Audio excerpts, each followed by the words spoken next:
Hey everybody, at home at Old Guy Hi-Fi channel. Hope everyone's doing well today. Today should be a continuation video. I've already done the Youlong Daart A39 DAC, and now we're going to look at the A39 desktop preamp and headphone amplifier. So sit back, relax, and we'll get going.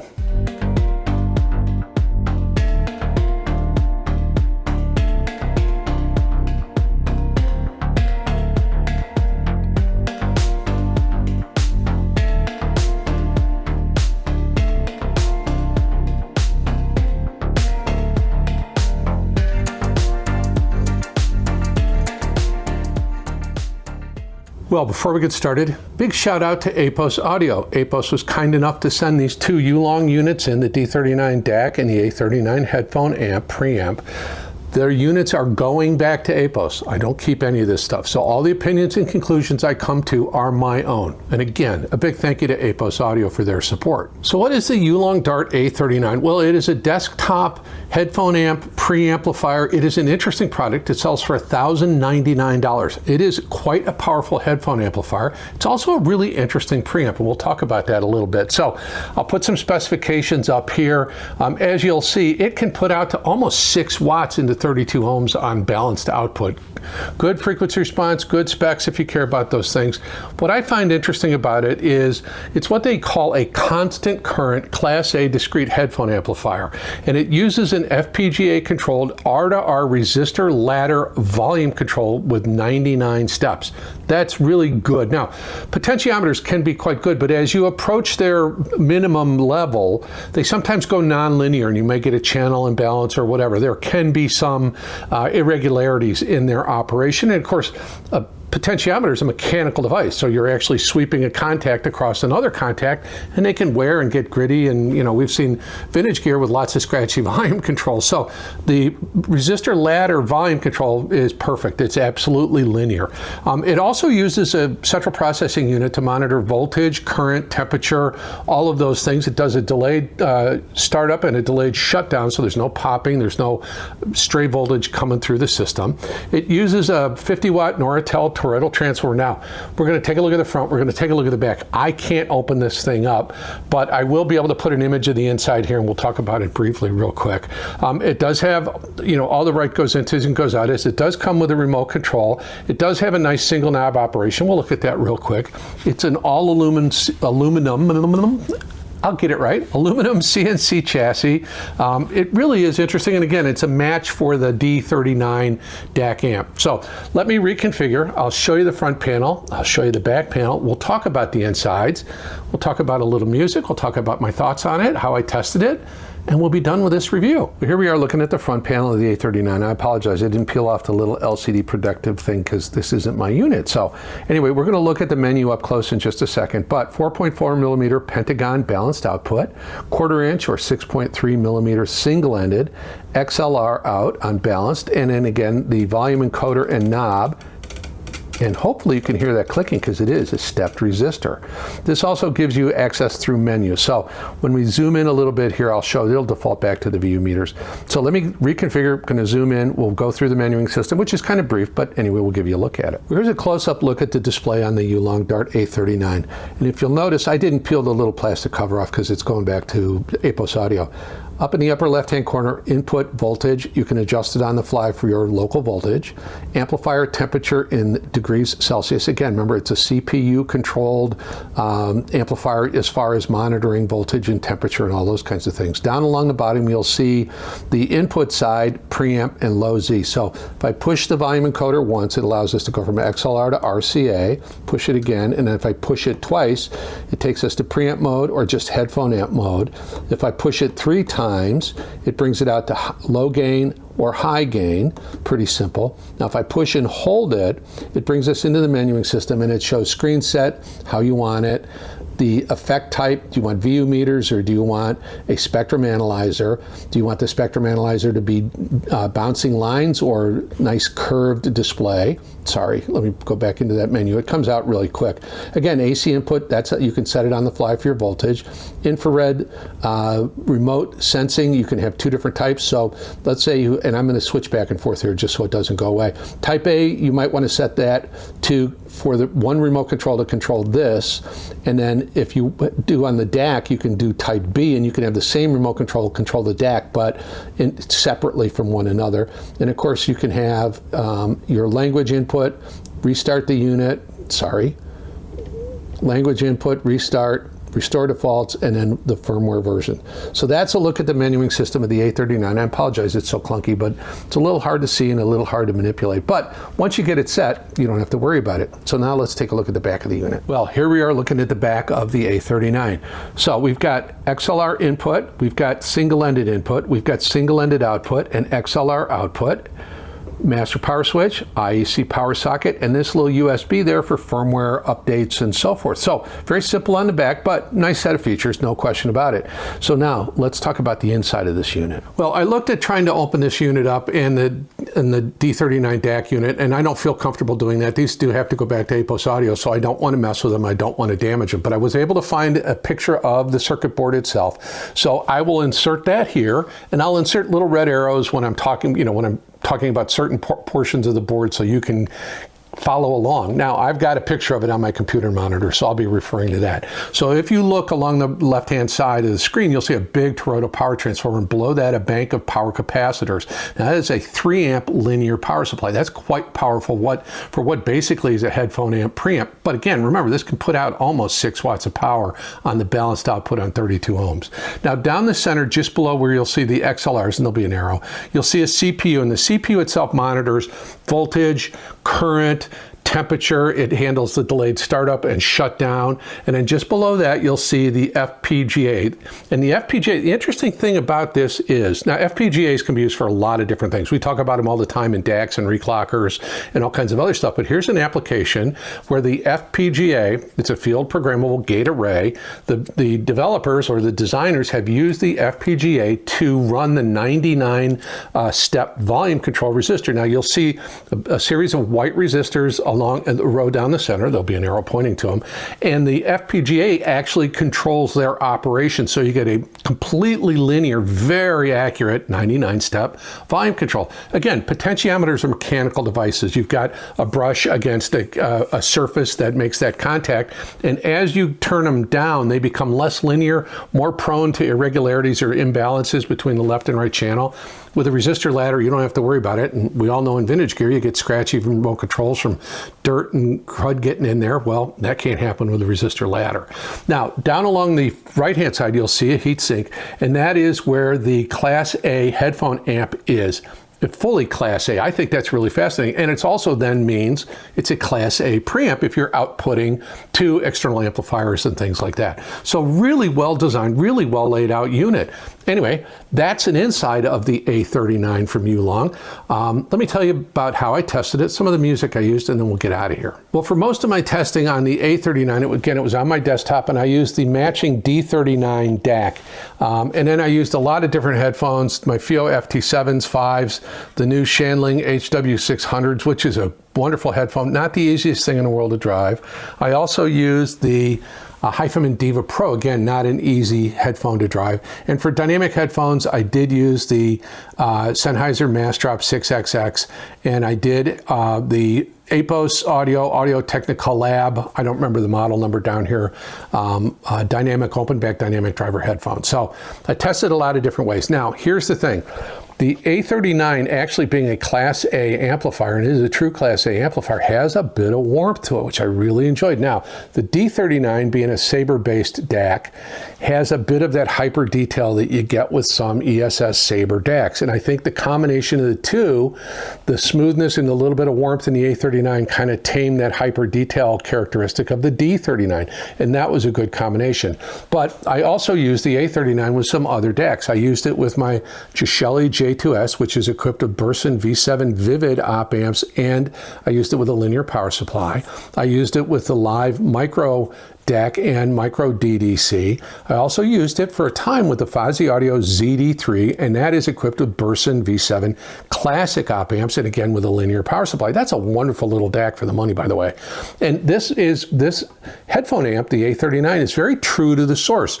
So the Gishelli with the V7 Vivids in it's a very warm, lush, beautiful sound. It's got good low frequency response. All of those characteristics came through. The live is very, very warm too, but very good detail, very dynamic, very smooth, very revealing. You get a little deeper look into the music because of the ladder DAC.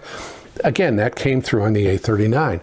And on the Fozzy ZD3, and again, I really like that little unit. That's one of the few Sabre DAC chips, or Sabre DAC-based DACs that I actually like a lot. And with the V7 Classics in it, that has a really good smooth sound. Linear power supply helps that out a lot.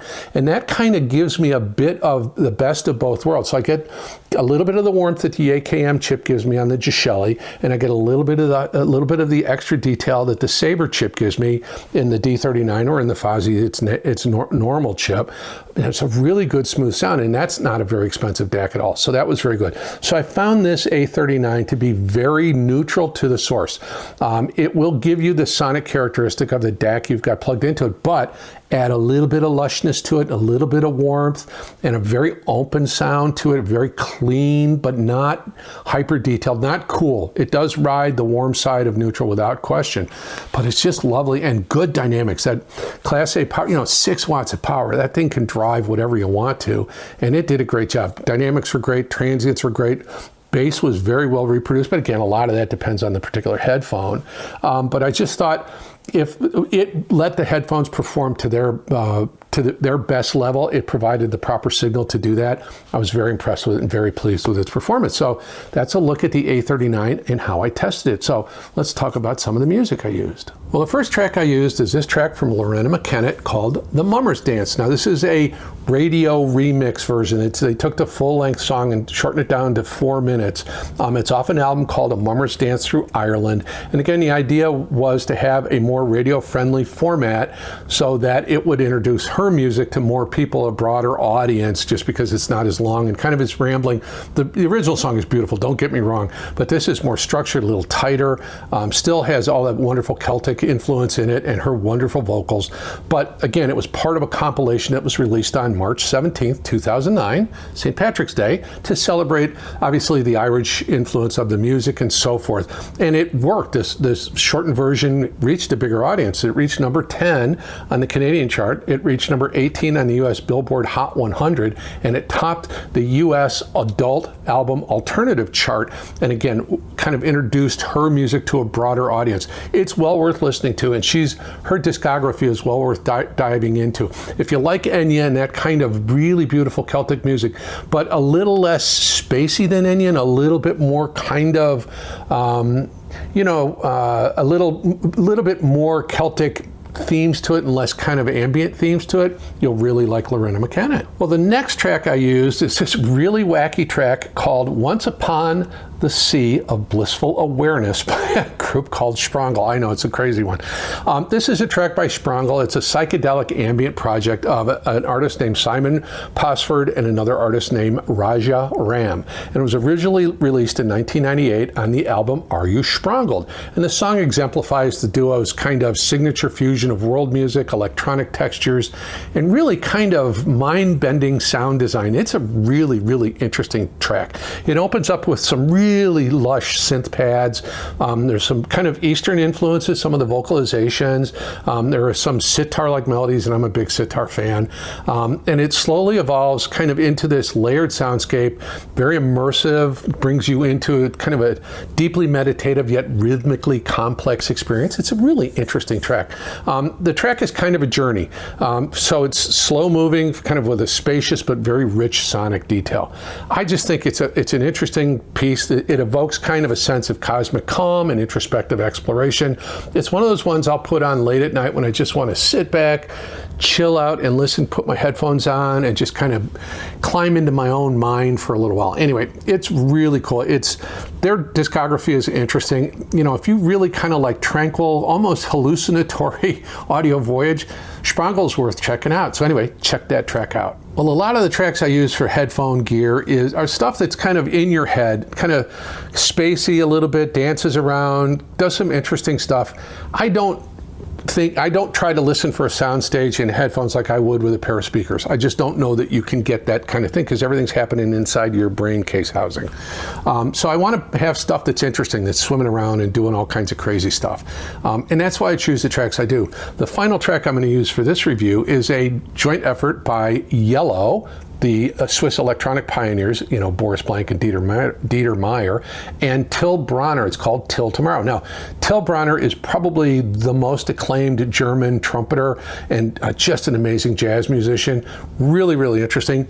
This is all featured on Yellow's 2009 album called Touch. The track blends Yellow's very signature electronic soundscapes. Those guys do some amazing, interesting stuff. It's very rich with melodic atmosphere and rhythmic nuance, and it's got a kind of a propulsive, kind of cool rhythm and drive to it. And then you bring in Till Bronner's amazing flugelhorn, and you hear the way that sounds is he's not always, his embouchure, his lips on the mouthpiece are not always perfect, and you get a lot of air coming through, kind of a lot of breath coming through, and you hear that detail in this recording. It's just amazing. So there's layers of these electronic textures. There's kind of a mid-tempo beat beneath this really cool jazz infused melody from Till Bronner and the flugelhorn. It is just really, it's a very uplifting tune, I think. I think it's really cool. Till Bronner is an amazing musician. Yellow I love. You remember them from Ferris Bueller's Day Off. Oh, yeah. It's just really cool. This is a great track. It's fun to listen to. I like Yellow stuff on headphones anyway. I like Till Bronner stuff on anything. He's amazing.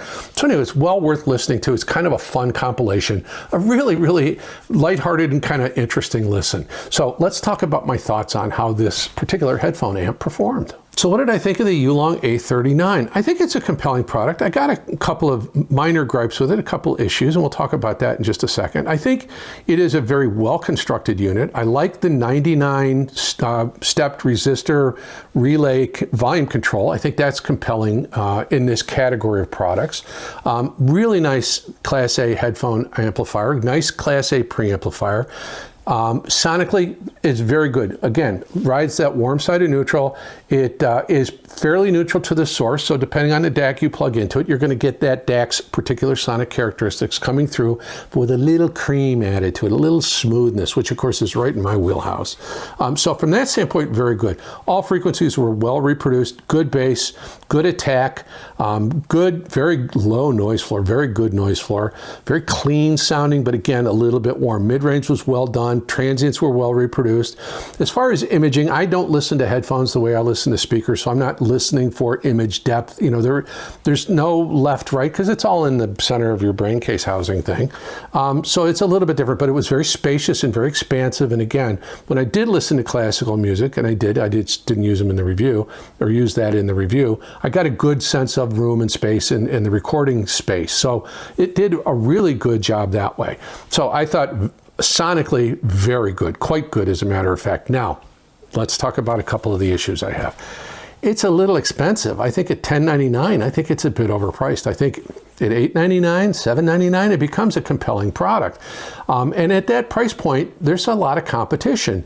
The first one that comes to mind is the FIO K17, which at $1,000 is a super compelling product. Sonically very, very similar. The two are very close together, but the FIO's got a much richer feature set. It can be a streamer. It's got EQs. It's got Bluetooth. It's got a better set of goes intos and goes outas. It's got a better interface, a touch screen, more options. I think just overall, a very compelling product at that price point. You've also got the X Duo, and I think it's the TA32, which is the one with the swappable, I'll put the model number down here, the one with the swappable DAC chips or DAC modules in it, and that's got the loveliness of tubes. And so that's very compelling. Now here's the thing, those are three different items. Let's say we take three different Michelin-starred chefs, and we give them exactly the same ingredients, and we ask them to prepare a dish. Well, we're going to get three completely different dishes, and they're all going to sound good, right? that's the thing, is it becomes a matter of personal taste. You may love the sound of this and think it's worth the $10.99. You may not. That's up to you. In my particular case, I like the sound of it. I'm just not sure it's worth the money. It's well constructed. It's not cheaply built or anything like that. I don't think they cut any corners. I just think it's a bit bereft of features. And I guess if you're a purist, that's fine. For me, it is a great product, but not something that is compelling enough for me to ever consider wanting to own it. And again, this is going to go back to APOS. But good product, well constructed, sonically very, very good. Just there's some other competition in and around this price range. So anyway, that's my final thoughts on the A39. Well, again, a big shout out to APOS Audio for loaning me the Youlong Daart A39 headphone amp preamp. And again, it goes back to them. I don't keep these things. So all the opinions and conclusions that I come up with are my own and no one else's. So again, big shout out to APOS Audio. And in the spirit of full disclosure, there will be an affiliate link to APOS Audio for this particular product. If you are interested in purchasing one, I'd appreciate it if you use that link. Well, I gave this product a thumbs up, and hopefully you'd be willing to consider giving the video a thumbs up. Your like would count a lot. So would your subscription and your view. Thank you so very much. I'd like to thank my subscribers, my viewers, and my channel members. You guys treat me great, and that's wonderful. There will be a link to channel membership if you're so interested in the pinned comment and in the video description. There will also be, if you want to support the channel and you're watching on a portable device or your computer, at the bottom of the video window is a thank you button. If you want to support the channel that way, you can, and I appreciate that, and thank you so much in advance. There will be a title and co-buzz link to the headphone hi-fi playlist in the video description. There are some other affiliate links in the video description. You guys know the drill on that. There will be a link to the community post playlist. Please check that out. There's some great music there. Comment, let me know, where are you at on your headphone game? There's a lot of choices. Headphones have really made a big resurgence in the last several years, and you've got a lot of new manufacturers coming out with some pretty high-end headphone amplifiers for sure. And this would fall into that category of being a pretty high-end headphone amp. It's a nice product with a good sound, and again, very neutral to the source. I like that, because then I get to hear it. You know what? It helps when you're trying to, figure out the sound of a DAC or the sound of a streaming service or something like that. So good piece, very good piece. Anyway, I think that's everything I wanted to say about it, and it is. Please like, subscribe, comment, follow me on Instagram if you want to. My name is Ed Homewood. This is the Old Guy Hi-Fi channel, and you know what I'm going to say. Please take some time, sit back, listen to some really beautiful music that you love, and just relax and enjoy the balance of your day. Thank you so much for your time. I'm grateful for it. I hope you have a wonderful day.